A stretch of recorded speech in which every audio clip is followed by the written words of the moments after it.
Olá, muito boa tarde. O debate sobre a legalização da eutanásia pode correr o perigo de se reduzir a tensões políticas, conquista de relevância parlamentar ou de protagonismo social.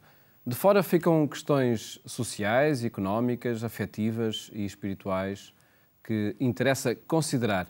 E é a partir delas que falamos hoje sobre a legalização da eutanásia com o padre Vasco Pinto de Magalhães, convidado do programa Eclésia. Padre Vasco, boa tarde.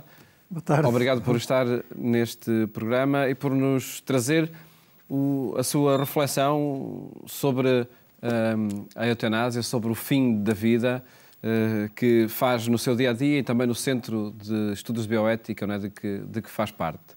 E propunho-lhe começarmos este diálogo a partir desta palavra, liberdade. Que liberdade existe para pedir a morte? Bem, é sempre a discussão do que é a liberdade, não é? E há muitos entendimentos sobre a liberdade e muitas vezes se entende rapidamente com fazer o que quero, fazer o que me apetece, mas essa liberdade é sempre muito condicionada e por isso falar só de liberdade é perigoso, porque estou a falar do que eu sinto, do que eu acho, do que me apetece. E é isso que sustenta muitas vezes quem defende a legalização da eutanásia. Porque a liberdade moral, a liberdade ética, não é a liberdade de pensar, essa pode ir para todo lado e mais algum. Agora, a liberdade que me leva a agir seria a capacidade de escolher o que for melhor para si próprio e no seu conjunto, porque vivemos sempre situados. Dizer que é um ato de liberdade suicidar-se ou que é um ato de liberdade pedir a eutanásia, né? Era preciso que isso fosse convictamente aquilo que a pessoa achou que era o melhor para si, na sua circunstância social, responsável, livre. Então, sim, poderia falar de liberdade. Uhum. E começamos este diálogo a partir desta palavra, porque é o argumento apresentado, sim, muitas vezes, não é? para a legalização da eutanásia.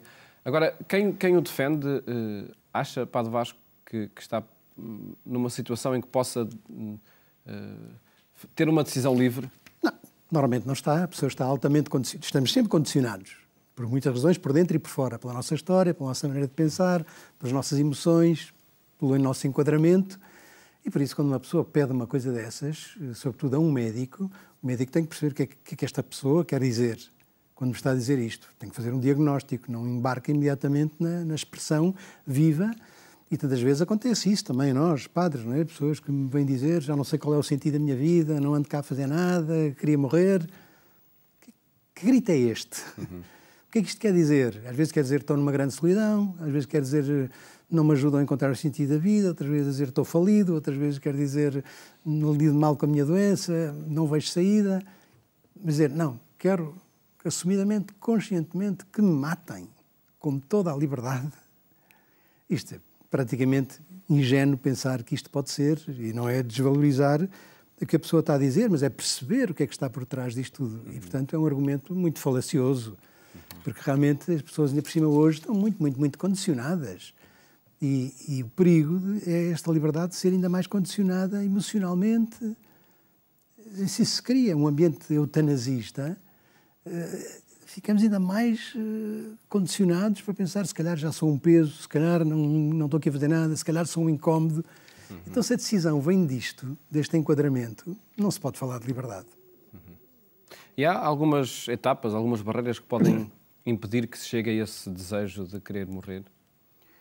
Eu acho que há todas, porque o desejo tem que se compreender, mas que há todas, que é oferecer às pessoas a alternativa de viver, mesmo com as suas dificuldades sociais, psicológicas, económicas, de saúde. E isso é sempre a alternativa, porque a morte nunca é a alternativa para nada. A morte morremos todos e estamos todos a morrer. E esse é o nosso processo. Agora, acelerar a morte de uma forma que, no fundo, é sempre violenta, é sempre ir contra a natureza, não se pode falar de liberdade, mas pode-se falar de como é que se acompanha, como é que se dá a dignidade, ou se mantém a dignidade desta pessoa que está doente, está sofrida, está diminuída. E por isso, quer o argumento da liberdade, quer o argumento da dignidade, quer o argumento do grande sofrimento, tem que ser pensado. Porque dito assim, depois cada um interpreta à sua maneira. Há sofrimentos que eu não aguentaria. Bom, depende do enquadramento, do acompanhamento. Quando falo de sofrimento, de que é que eu falo? O sofrimento psíquico, o sofrimento físico, o sofrimento social. A medicina, exatamente, tem essa responsabilidade e essa liberdade de cuidar e de oferecer o acompanhamento possível. Só que às vezes estamos só a medicar. E por isso é que é tão importante os cuidados paliativos, não por causa da eutanásia, mas por causa de se viver todo o tempo da sua vida de uma maneira digna. Ou seja, o que é que seria digno? Digno seria enquadrado pessoalmente, seria acompanhado, seria consentido. Mas para todos esses condicionalismos que possam existir e para os argumentos da liberdade, da dignidade em todos os momentos, há alguma legitimidade em legalizar a eutanásia para que, de facto, diante de um limite, isso possa acontecer? Eu acho que não há legitimidade nenhuma, verdadeiramente. Porque é sempre um curto-circuito, uma solução fácil que, no fundo, não está tanto a atender àquilo que a outra pessoa diz e aos seus sofrimentos, está a atender à minha dificuldade, porque já não sei tratar, porque muitas vezes são as pessoas que lidam que já não conseguem sofrer com o sofrimento dos outros. E, portanto, não estou a dar um caminho, uma solução à pessoa sofrida, estou eu, ainda que às vezes lhe chame compaixão.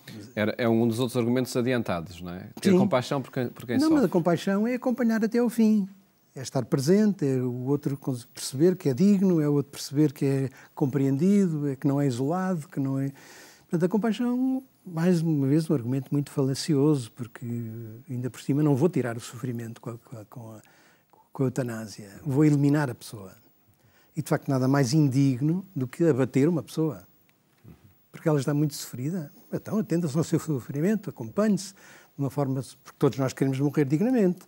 Mas abandonado, sozinho, eliminado, isso é a coisa mais indigna que há. Aliás, quer-se eutanásia não só para quando se está doente, mas para quando de repente se resolveu que já não se quer viver mais. O que é que isto quer dizer? Eu compreendo que as pessoas possam dizer isso, mas o que é que estão a dizer? E o que interessa fazer diante dessa afirmação? Precisamos todos, para viver dignamente, viver como pessoas, isto é, em relações pessoais. Porque muitas vezes estes desejos de morte é porque a pessoa se sente isolada, já se sente morta, de alguma maneira, abandonada. Mesmo sem estar a sofrer, por vezes. Sim, mesmo muitas vezes não se está a sofrer, nesse sentido. Mas perdeu-se uma coisa muito pior, perdeu-se o sentido da vida, perdeu-se a alegria, perdeu-se a vontade de relação. E, portanto, normalmente está-se na grande doença, que é o isolamento, que é a solidão, que é não saber para quê, ter perdido a finalidade das coisas. Então, isso até tem saúde bioquímica. Uhum. E por isso falámos com o Padre Vasco sobre estes temas, também por causa deste livrinho que acaba de publicar, Ressurreição e Fim dos Tempos. Já lá vamos. Antes gostava ainda que classificasse conceitos no sentido de dizer, rejeitando a eutanásia, não se está a defender o prolongamento da vida, não se está a defender... Isso seria má prática médica.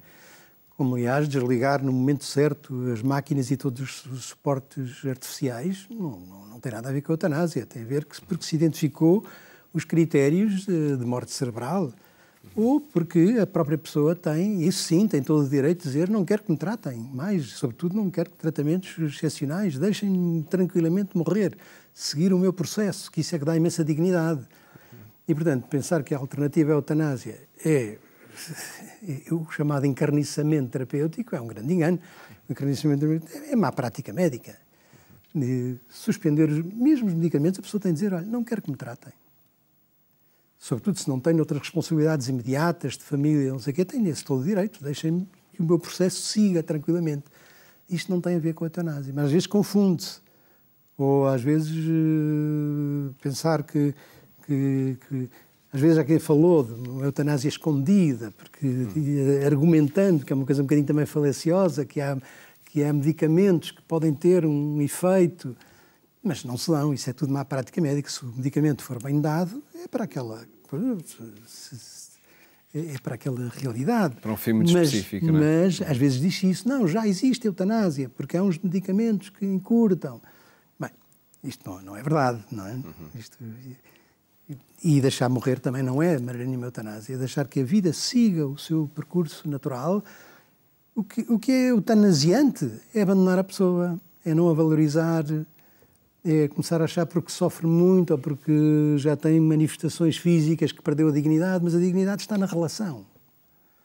Não está no estado de saúde, nem na aparência física, nem nada disso. A dignidade está na relação, de continuar a sentir-se pessoa entre pessoas. E por isso é que os paliativos vão muito para além dos fármacos que se dão. Vão sobretudo no enquadramento espiritual, no enquadramento psicológico, no enquadramento afetivo, porque estas é que são as grandes dores. E aquelas que às vezes podem dizer o que é que eu ando cá a fazer. E com a eutanásia, em alguns países, tipo a Holanda, que é dos 2 únicos da Europa países que têm eutanásia legalizada, a coisa começa a haver um perigo, porque se instila nos lares de idosos, que vocês não estão cá a fazer nada, está a ocupar um espaço que é perigoso. E empurra-se a pessoa para esse desejo da morte. E a pessoa vai dizer, bom, estou na fila, agora é a minha vez, porque sinto-me abandonado. Toda a gente a dizer-me mais ou menos o que é que você está cá a fazer. Os seus amigos já pediram. Então, há aqui umas pressões muito más e a legalidade da eutanásia abre a porta a isso e abre a porta a outras coisas. A forçar-se a eutanásia, por exemplo, vou dizer uma coisa que parece bárbara, para que uma herança venha mais depressa. Abre-se a porta, aqui uma caixa de Pandora muito complicada, porque outra coisa é a compreensão sobre o sofrimento e como é que ele se aborda, porque não é dizer eutanásia ou nada, ou deixar sofrer. Não, isso é um disparate. Mas matar é sempre uma violência ao sistema. Outra coisa é acompanhar o processo natural da morte. E isso é o que é preciso fazer, isso é o que interessa fazer, trazer para este debate essas dimensões relacionais, afetivas, espirituais. Não é só eutanásia sim ou não. É o que é que se faz. E não é uma questão só de políticos ou de médicos. Não, de políticos então é relativamente pouco, porque então neste caso... O problema é que está a ser uma questão só de políticos, o debate em Portugal. Não, os médicos vão se manifestando. E aparece às vezes... Ou a sua legalização ou não, está a ser um problema parlamentar, não é? Sim, claro. Mas ainda por cima, fora dos programas apresentados pelos partidos todos. O que também já é uma coisa grave, como é que se introduziu este stress de querer legalizar uma coisa que nem sequer está em programa nenhum. Que é um bocadinho contra a corrente de... Por exemplo, a Inglaterra já por 2 vezes rejeitou a eutanásia. Como é que nós queremos apressar esta realidade sem oferecer as alternativas, que não é só os cuidados paliativos, é o enquadramento pessoal, é verdadeiramente o respeito pela pessoa, porque matar outra pessoa é perder-lhe o respeito. Matar é sempre mau, deixar morrer é normal, porque morremos todos e estamos a morrer. Agora, morrer acompanhado, que isso é que é a dignidade. Todos nós queremos a morte digna. Se a morte não é digna, não é eliminar uma pessoa do espaço, porque se tornou pesada para si própria, porque se tornou pesada para os outros, porque não sei o que é que lhe é de fazer. E então, realmente, as razões da eutanásia são muito pobres. Caem todas diante disto. Sim, vamos acompanhar esta pessoa e ajudá-la a morrer como pessoa. E como é que analisa o colocar este ponto na agenda política numa ocasião em que há falta de enfermeiros, os hospitais estão a atravessar problemas... Mais uma razão, essa é que é a questão. Porque realmente se começarmos a matar uns aos outros, qualquer dia não é preciso médicos. Bem, a solução de matar gente, as ditaduras sabem bem o que isso é, as grandes, não é? Como é que se arranjam razões para eutanasiar no nazismo? Como é que, por exemplo, não é? Porque nunca é a solução eliminar gente. Quer dizer que então estamos completamente desfocados. Os problemas não se resolvem pelo eliminar, mas pelo construir. Exatamente, faltam médicos, mas estamos a deixar que muitos médicos novos partam para outros países. Faltam enfermeiros, mas estamos-lhes a dar sobrecargas terríveis que eles vivem todos em stress. E conheço bastantes, não é? Então este é que é o problema. Eliminar os doentes é tão ridículo que até faz impressão como é que se possa pensar, não é? Porque é a porta errada, não é? A porta certa é aquela que é colocada, por exemplo, a partir deste livrinho, e digo livrinho não por nenhum tipo de diminutivo, só pela sua dimensão. Não, é livrinho. Mas muito profundo sobre um tema de difícil abordagem, desde logo a ressurreição e o fim dos tempos. Claro que a ressurreição não vamos tratar agora aqui propriamente desse tema. Vamos à segunda parte do livro, em que o Padre Vasco Pinto Magalhães fala essencialmente da morte, do morrer, do matar, etc. E numa abordagem que me pareceu também muito interessante, que é, não seguindo aquele ditado popular, vamos à vida que a morte é certa, mas vamos à morte que a vida é certa. Sim. O que é que diz esta inversão? Diz isto. Vamos não ter medo de morrer, porque, de alguma maneira, morrer estamos a morrer. E a morte não mata. A morte transforma-nos. Faz-nos passar para outro estádio. E, portanto, vamos à morte porque verdadeiramente a morte não matada gera vida. Porque essa morte é morrer ao egoísmo, é matar em nós as idolatrias, é matar em nós a mentira e a ganância. Portanto, vamos... O Padre Vasco fala dessa urgência de dar morte Sim. à mentira, à dependência e à idolatria. Sim, e digo, claro, porque o grande problema não é morrer, o problema é matar. E a morte não mata, transforma. Nós estamos todos aqui a morrer. Estamos em transformação, com sentido ou sem sentido. Então vamos morrer com sentido, porque a morte ao meu egoísmo gera vida. O grande problema é matar. E matar, às vezes, de maneiras muito subtis. Há palavras que matam, há palavras que excluem, há gestos que eliminam. E nós hoje temos uma periferia de excluídos e, portanto, o grande problema, o mal do mundo não é morrer, é matar. Matar é cortar as relações. Matar é fechar a pessoa na sua solidão, é perder o seu sentido, é desprezar. Morrer é o processo de transformação. E por isso não devemos ter medo, porque essa transformação gera vida. Finalmente, no momento da morte, completa-se um ciclo de gestação de vida. Mas temos uma ideia muito esquisita da morte, como se a morte fosse o acabou-se, o aniquilamento. Isso, e por isso escondemos a morte, por isso não a consideramos sequer... Nada, e acompanhamos mal os moribundos, porque não queremos ver, porque temos esta ideia perigosa de que a morte é o fim de tudo. E é o fim ou é o princípio? É o completar e o princípio. É completar de um processo, porque a morte é o fim do morrer. Começa quando nascemos, não é? Esquecemos disso.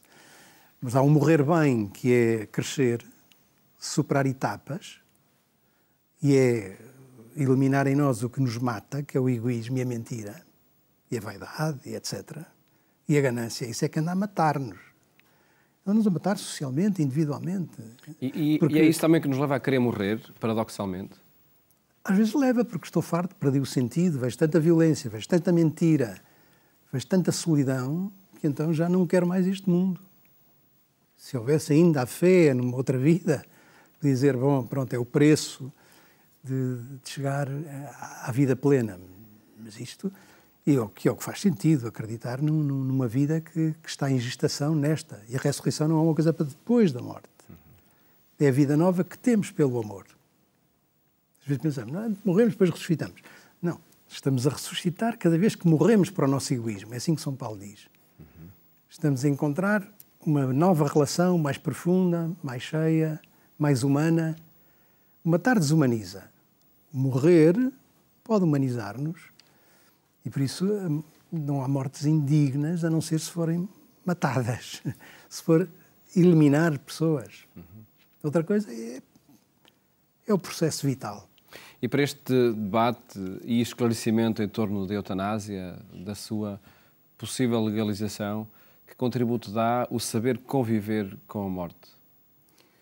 Exatamente, mudar o quadro mental, que é o que a gente precisa, porque temos um quadro mental muito pragmático, a vida é isto e não há mais nada do que isto, e se isto não está a ser sentido, elimina-se. Ora, este é um quadro mental muito pobre, muito pouco humano, que não suporta, muitas vezes, a deficiência, não é?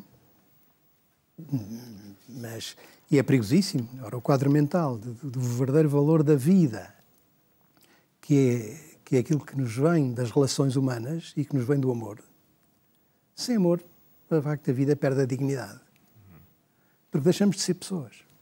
Então somos uma coleção de indivíduos a eliminar a pouco e pouco. Que valem enquanto produzem, que é o terrível de uma sociedade consumista. Valem enquanto têm aparência saudável. Valem enquanto não incomodam. Mas incomodam quem? Então quem tem o poder e a faca e o queijo na mão atreve-se a eliminar gente que, ou porque não pensa como eu, ou porque é um peso, ou porque... E então estamos a abrir a porta outra vez à pena de morte. Aliás, a eutanásia era terrível, porque se legaliza, qualquer preso pode dizer amanhã, prefiro que me eutanasia. É uma pena escondida, uma pena de morte escondida. Claro, porque eu não estou bem, os outros me convencem de que eu não estou bem e eliminamos. E, portanto, o caminho da humanidade não pode ser este, que não é fazer desaparecer a morte, porque a morte faz parte da vida. Olhando todo este problema a partir de uma perspectiva cristã, do fim do mundo e do sentido das coisas, que contributo também traz ao debate? Um enorme contributo, porque o cristão, embora sofra com a morte, porque é um processo, de alguma maneira, que eu sinto como uma certa destruição, mas que o cristianismo faz mostrar que é um nascimento. Que a morte oferece uma possibilidade de encontrar a vida plena, não é? Por isso é que a morte como encontro com o outro, a morte como encontro com Deus, pode dar sentido à morte. Então, não é que eu não assuste porque tenho algum medo de sofrer, porque é um desconhecido. Mas o cristão sabe que a morte não é o fim, é o completar-se. Um cristão pode pedir eutanásia? Não faz sentido, não é? Não faz Significa sentido. negar a ressurreição? Não nega a ressurreição, mas não faz sentido porque sabe que as coisas têm o seu tempo. O sentido que existe depois da morte. Mas, por outro lado, para um cristão, a vida temporal não é o último valor. O que nos dá dignidade é a fé, é a honra, é a liberdade, e por isso é que há mártires. Mas isso é outra coisa, não é a eutanásia. Dou a vida por uma causa. Quer dizer que há causas que ainda têm mais valor do que a vida, embora a vida seja inviolável para os outros, mas eu posso oferecer a minha vida por uma causa. Numa vida que me desgasta durante 40 ou 60 anos, ou numa vida que me ofereça às mãos do algoz, como Maximiliano Kolbe, ou tantos mártires que morreram. E, portanto, quer dizer, nós não somos os fanáticos da vida temporal. Mas somos concretamente os que percebem que é esta vida que nos faz crescer e nascer para outros valores. Quando o meu quadro mental está confinado ao espaço-tempo, então realmente isto é muito pobre. Considerações que é necessário colocar neste debate sobre a legalização da eutanásia. O nosso tempo, infelizmente, chegou ao fim. Padre Vasco, muito obrigado por ter estado neste programa e fica esta sugestão de leitura a partir deste livro, A Ressurreição e o Fim dos Tempos, do Padre Vasco Pinto Magalhães, das edições Tenácitas, onde se colocam estas questões sobre o sentido da vida e da morte. Muito obrigado por ter estado neste programa. Mais logo, siga-nos também na rádio, onde lhe fazemos companhia pelas 22h45. Votos de boa tarde. Até amanhã, se Deus quiser.